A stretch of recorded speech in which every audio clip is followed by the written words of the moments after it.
le survivalisme. Nous allons voir ensemble comment faire pour joindre l'utile aux pratiques en cas de catastrophe extrême, naturelle ou nucléaire, lorsque on se retrouve dans un environnement vraiment hostile, comme dans une autre planète.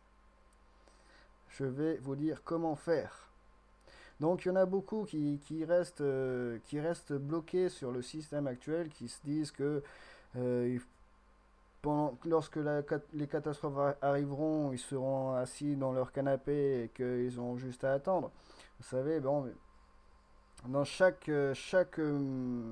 événement, on doit être adapté à chaque événement et l'adaptation ne va pas être la même. Cela diffère, hein. Si par exemple il y a de la grêle de 40 kilos, là en effet il est important de se retrouver bien isolé, d'avoir une bonne toiture. Après, bon, ouais, pour d'autres incidents comme des tsunamis ou autres, se retrouver en dessous du niveau de la terre, cela peut être dangereux. Et pour ressortir par la suite, cela peut être dangereux aussi. Ça, c'est une chose auquel il faut penser, bien évidemment. Donc, il y en a qui restent bloqués dans notre système actuel, qui sont tellement habitués à vivre dans la mort, qui s'imaginent que les animaux doivent vivre, enfin que les animaux doivent être tous en boîte de conserve, que les seuls animaux domestiques qui doivent rester ce sont des boîtes de conserve. Voilà, il y en a qui sont dans cet état d'esprit de mort et de ils sont accros aux produits qu'ils consomment et ils ont toujours une recherche avide pour cela, afin assouvir leurs besoins, seront capables de tout. Et justement, dans beaucoup de cas, il y en a beaucoup qui se disaient être bien pensants, qui se révéleront être des animaux. Il y en a beaucoup qui seront comme cela, encore emprisonnés dans le système du dragon, où doit être mort et tout doit être en boîte. Eh bien non, il y a ceux qui sont à côté, comme les chrétiens, qui vont faire avec ce qu'ils ont dans la main, à côté de la main, offert par notre Seigneur. Et tout se trouve dans la nature. Donc vous verrez, nous allons voir différents points. Là, nous voyons comment s'alimenter, comment manger, se nourrir. Alors, il existe différentes possibilités naturelles. Il existe des fleurs, des racines, des écorces. Il peut y avoir de la sève aussi. Donc après, il faut étudier cela selon notre environnement où nous trouvons, connaître les plantes et leurs bienfaits. Beaucoup ont des bienfaits. Peu le tout par. En cas extrême, si vous tombez sur un ananas, c'est vraiment là, vous avez beaucoup de chance là. Là, vous avez du sucre pour un moment. Ah, vous avez des fleurs aussi, hein. Des herbes, au cas extrême de survie. Pas besoin. Si vous tombez sur un animal, sur une chèvre ou sur une vache, mais moi je vous déconseille de l'abattre. Gardez-la à côté pour récupérer du lait. Et du lait, vous pourrez en récupérer tous les jours. Et cela vous apportera pas forcément que du bien, mais en tout cas, cela vous aidera à passer le temps. Mais il est vraiment déconseillé d'abattre, de continuer à répandre la mort après une catastrophe naturelle en plus. C'est un état d'esprit qui n'est pas fiable, qui n'est pas durable. Oui, alors par exemple, vous avez le bouleau, je vais vous donner comme exemple, la sève de bouleau, très nutritive, riche en minéraux, purgative, un vrai fortifiant de printemps. Alors vous pouvez le faire en tisane. Vous récupérez la sève du bouleau et vous faites bouillir dans de l'eau en tisane pour détoxifier le corps. Donc c'est bénéfique. Contrairement aux boîtes de conserve, à ceux qui vont se nourrir de leurs boîtes de conserve et de produits chimiques, ah, ils ne mourront pas de faim, mais ils mourront de maladie, ça c'est sûr.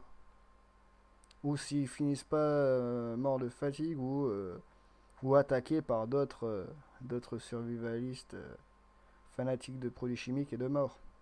Vous avez par exemple pour Côté naturel, vous avez le pissenlit, tout est bon dans le pissenlit. Vous avez les feuilles, les racines, le pistil, en cas d'extrême survie. Et j'ai pas mis de photo d'herbe, mais vous avez l'herbe aussi, vraiment, en cas d'extrême survie.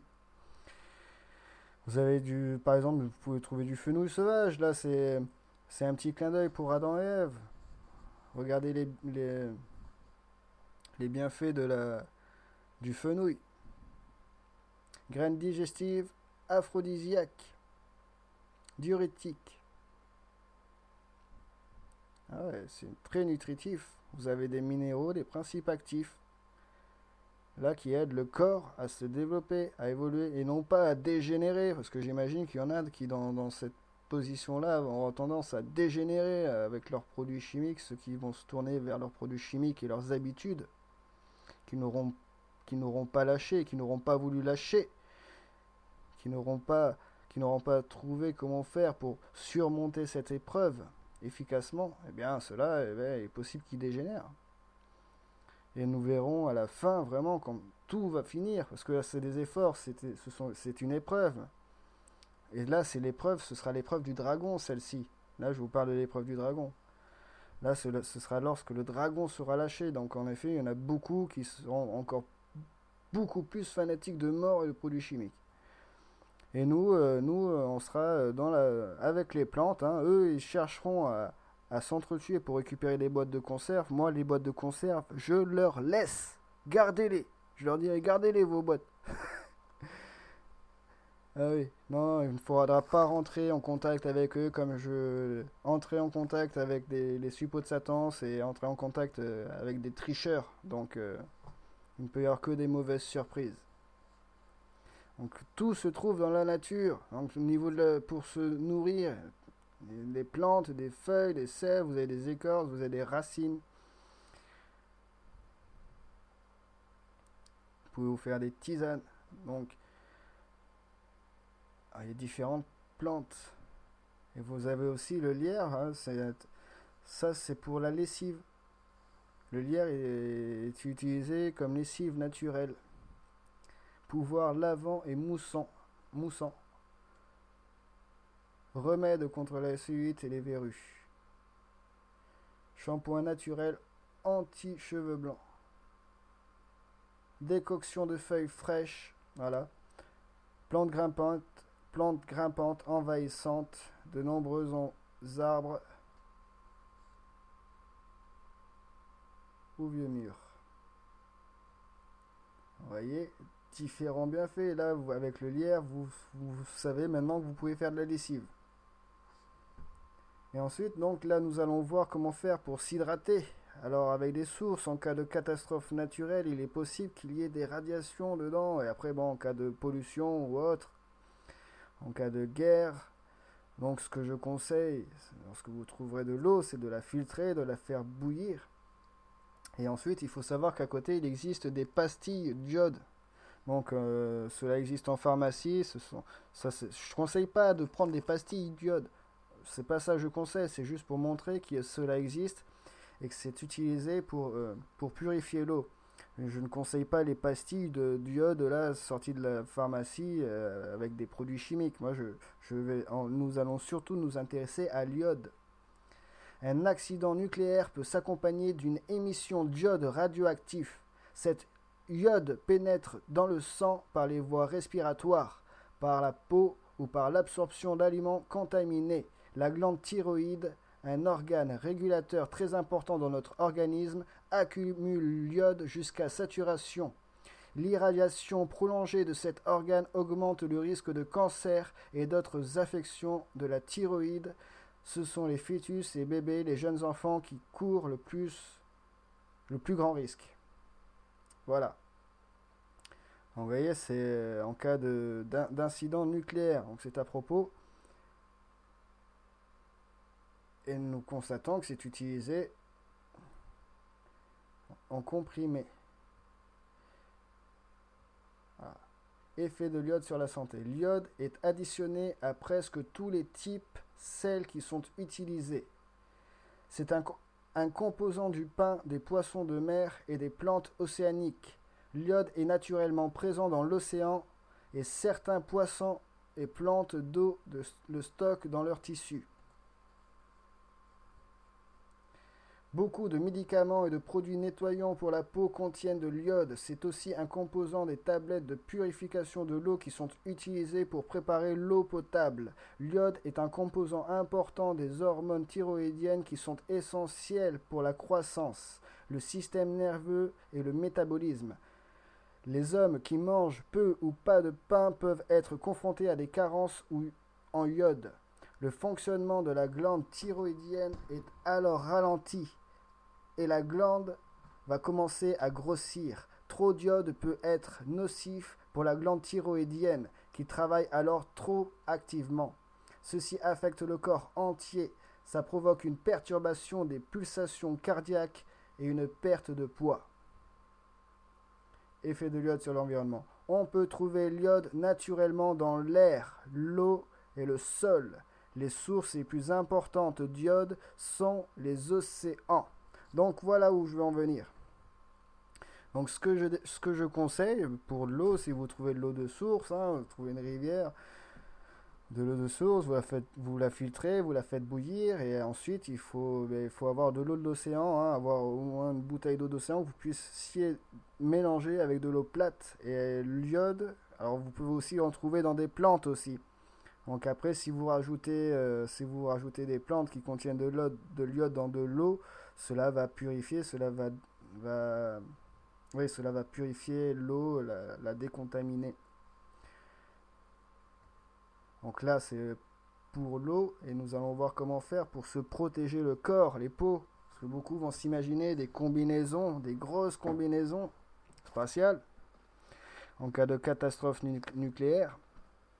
Bon, là, vous voyez par exemple dans cette photo de Schwarzenegger dans Predator, là il est couvert d'argile, d'argile, et ça c'est vraiment la protection top contre les radiations nucléaires. Donc nous voyons cela ensemble. Je ne rappellerai pas les diverses propriétés et applications de l'argile, je mets juste cette partie concernant l'absorption des radiations. Le protocole du nettoyage au lait d'argile est utilisé plus généralement par les personnes ayant subi des rayons pour un traitement de cancer. Ici, je propose d'utiliser l'argile pour nettoyer notre organisme d'éventuelles radiations. Ce protocole de nettoyage n'est pas inutile. Radioactivité. Après expérimentation, il semble que l'argile ait le don de stimuler la radioactivité des corps sur lesquels elle est appliquée si celle-ci est déficitaire, ou d'absorber celle en excès sur un organisme ayant subi des radiations du radium ou autre source intensément radioactive. La radioactivité dont il est encore imprégné est exaltée puis absorbée. L'argile pourrait ainsi assurer une certaine protection de l'organisme atteint par des radiations ionisantes. Aussi, dans le cas d'un traitement par rayons anticancéreux, l'application d'argile entre 2 séances permet de mieux les supporter et de restaurer au plus vite les chairs brûlées. Voilà. Donc là, nous voyons que c'est une protection et qu'en plus, ça restaure la chair qui est brûlée. En fait, l'argile, il faut savoir qu'elle, ce qui l'intéresse, c'est l'impureté. La pureté, le lait, elle est là pour purifier, justement. Donc, là, nous constatons qu'après expérimentation, donc ça a été expérimenté, ça a été prouvé, l'argile a des bienfaits de protection contre les radiations. Donc, ce que je conseille, en cas extrême d'incident nucléaire, c'est d'avoir de l'argile, bien sûr. Donc ça, de l'argile, vous pouvez en trouver sur les côtes, encore, proche de l'océan. Donc il faut savoir que proche de l'océan, il y a... En fait, lorsque l'on regarde bien, les éléments les plus répandus sur Terre sont ceux qui sont les meilleurs pour la survie de l'humain. Ouais. Là, nous avons vu l'eau, alors l'eau d'océan avec l'iode. Nous avons vu que cela permet de désinfecter l'eau et que c'est très bon pour la santé. Vous faites du plasma de Quinton avec cela et c'est très bon pour la santé. Avec de l'eau plate et de l'eau d'océan. Très peu d'eau d'océan, mais histoire de désinfecter l'eau. Donc l'eau d'océan très répandu sur Terre, sur notre globe, et l'argile, pareil, c'est un grand composant de nos continents, l'argile. Et ce sont deux choses qui sont, comme vous pouvez le constater, importantes pour nous protéger. Voilà.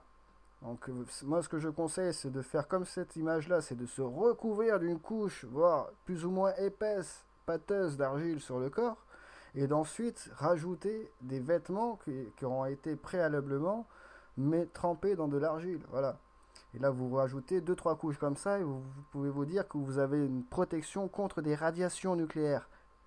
Dites-vous que si vous n'avez pas ça et que vous avez juste un sac plastique sur le dos, vous serez beaucoup moins protégé. Ce n'est même pas comparable. Si après par-dessus la couche d'argile et les vêtements imbibés d'argile, vous voulez rajouter une bâche plastique, vous pouvez le faire. C'est une protection en plus, bien sûr.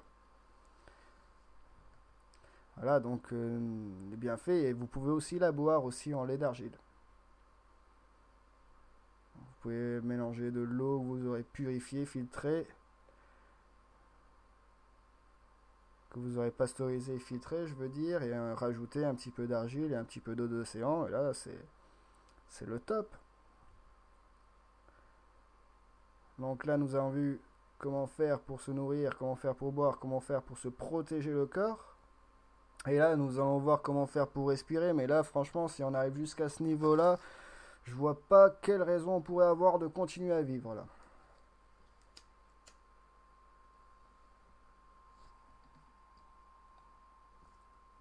Ceci dit, il faut savoir que donc la plupart des masques, les masques à gaz, utilisent du charbon, voilà, pour filtrer l'air. Donc là, vous avez sur cette photo, c'est un charbon actif pour véhicules automobiles. Donc c'est pour empêcher la pollution de sortir là en ce qui concerne les véhicules automobiles.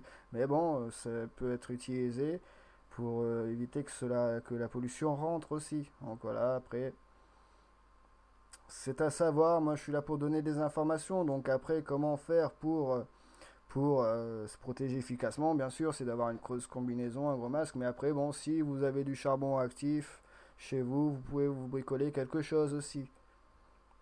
Voilà, après, bon, il y en a beaucoup qui vont se révéler, qui vont révéler leur personnalité, qui seront accros aux produits chimiques et à la mort, qui auront passé leur vie à dire que ce sont des personnes bien pensantes et qui là vont se révéler, hein, en l'occurrence. Là, ils ont l'occasion de vraiment montrer leur personnalité. Et si vous voyez des personnes accoutrées comme ceci, dans cet état d'esprit-là, moi, ce que je vous conseille, qui sera très important dans votre équipement aussi en cas de survie, c'est d'attraper un paquet de chips, vous voyez, un paquet de chips, saveur par exemple, saveur bolognaise, vous voyez, avec des petites gouttes de seringue, on sent qu'il y a des gouttes de seringue dedans, hein, saveur bolognaise, là c'est de la seringue de produits chimiques, là vous attrapez le paquet de chips, dès que vous voyez le mec, vous lui jetez le paquet de chips, vous attendez qu'il le rattrape, et là vous partez en courant avant qu'il vous montre sa famille, parce que pour moi, cette vision-là de la survie n'est pas bonne.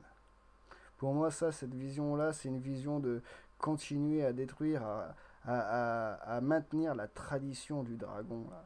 Et ce n'est pas cet état d'esprit-là que les vrais survivalistes qui ont compris, qui sont sur la voie de notre Seigneur, de notre Dieu, se com- comprennent bien que ce n'est pas comme cela qu'il faudra faire.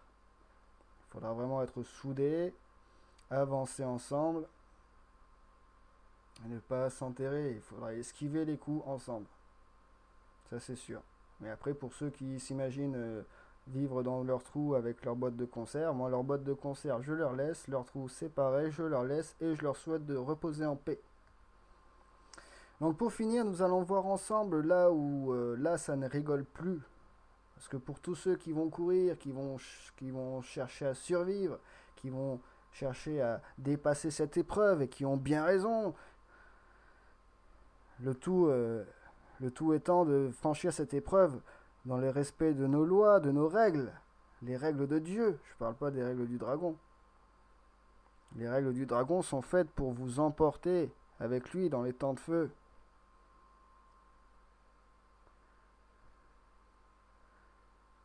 Donc voilà comment cela va se passer vraiment dans le jugement dernier. Je vis alors un grand trône blanc et celui qui était assis. La terre et le ciel s'enfuirent loin de lui, et l'on ne trouva plus de place pour eux. Je vis les morts, les grands et les petits, debout devant le trône. Des livres furent ouverts. Un autre livre fut aussi ouvert, le livre de vie. Les morts furent jugés conformément à leurs œuvres, d'après ce qui était écrit dans ces livres. La mer rendit les morts qu'elle contenait, la mort et le séjour des morts rendirent aussi leurs morts, et chacun fut jugé conformément à sa manière d'agir. Puis la mort et le séjour des morts furent jetés dans l'étang de feu. L'étang de feu, c'est la seconde mort. Tous ceux qui ne furent pas trouvés inscrits dans le livre de vie furent jetés dans l'étang de feu. Donc nous allons voir ensemble ce texte. Je vis alors un grand trône blanc et celui qui était assis. La terre et le ciel s'enfuirent loin de lui. Il en ne trouva plus de place pour eux. Donc là, là en fait, ce qui se passe, c'est que là, il y a tous les survivalistes qui se sont cachés dans des grottes, dans des montagnes, là, qui sont encore là, qui sont dans leur bunker, tout ça. Il faut qu'ils sachent que là, à ce moment-là, c'est fini, on rigole plus. Faut bien comprendre là. Là c'est fini à ce moment-là, c'est fini, on rigole plus. C'est-à-dire que la terre et le ciel, tout est balayé. Il reste plus rien. Il reste plus que les âmes flottantes dans l'espace. Vous voyez, hein, comme si une table qui a été débarrassée. Vous voyez, qu'il reste les verres, les couverts. Là, ben, il restera que les âmes là. Voilà, flottantes devant le trône, prêts à être jugés selon leurs œuvres. Comprenez bien, là, il n'y a personne qui se cache, là. Ça n'existe pas, il n'y a personne de caché, il n'y a plus rien. De toute façon, voilà, même votre corps, il n'est pas là. C'est que votre âme. Donc, je vis les morts, les grands et les petits debout devant le trône. Voilà, alors là, c'est toutes les âmes. Elles sont toutes là, debout devant le trône, elles attendent. Des livres furent ouverts, et là, c'est le bonheur, là. On ouvre les livres. Un autre livre fut aussi ouvert, le livre de vie. Et nous savons que ceux qui ne sont pas dans le livre de vie et finissent dans les temps de feu, nous le savons. Les morts furent jugés conformément à leurs œuvres, d'après ce qui était écrit dans ces livres. Donc après, là, il est vérifié s'ils ont bien, s'ils ont franchi l'épreuve, s'ils ont réussi leur épreuve. Voilà. Car nous sommes ici, dans cet aquarium, c'est une épreuve. Et la seule manière d'en sortir, eh bien, ce sera lorsque nous évoluerons, lorsque les ténèbres seront jetées dans les temps de feu. La mer rendit les morts qu'elle contenait, la mort et le séjour des morts rendirent aussi leurs morts. Donc vous voyez, tout est là, toutes les âmes, même de toute l'histoire, depuis la création du monde, toutes les âmes seront là, flottantes devant notre Seigneur, prêtes à être jugées pour le jugement dernier. Puis la mort et le séjour des morts furent jetés dans l'étang de feu. L'étang de feu, c'est la seconde mort. C'est l'esprit. La seconde mort, c'est la mort de l'esprit, de l'âme de l'esprit. Là, c'est oublié, effacé, comme s'ils n'ont jamais existé. Satan, il sera oublié, effacé, comme s'il n'avait jamais existé. Et tous ceux qui l'ont suivi, c'est pareil. Donc comprenez bien cette évolution pour tous ceux qui disent que les chrétiens sont dans un dogme. C'est faux. Ce sont tous ceux qui disent cela, qui donnent cette affirmation-là, qui sont dans un dogme. Je défie quiconque de me dire que moi je suis dans un dogme. Moi je vous dis que là, ce qui arrive, ce sera le jugement dernier. Et qu'à ce moment-là, il n'y aura plus rien. Il n'y aura que votre âme, vous, et face au Seigneur, prêt à vous faire juger et voir si vous pouvez continuer. Si vous avez votre utilité. Notre Seigneur n'a besoin que de personnes de confiance. Dans le système du dragon, on emploie les personnes indignes de confiance, immorales, certes, mais pas avec Dieu. Ça n'existe pas. C'est jeté dans les temps de feu. Pour tous ceux qui ont échouer leur épreuve et jusqu'au bout nieront l'existence de notre Seigneur. Ils iront dans les temps de feu, ils seront oubliés et ils auront droit à la deuxième mort qui se trouve aussi dans le Coran.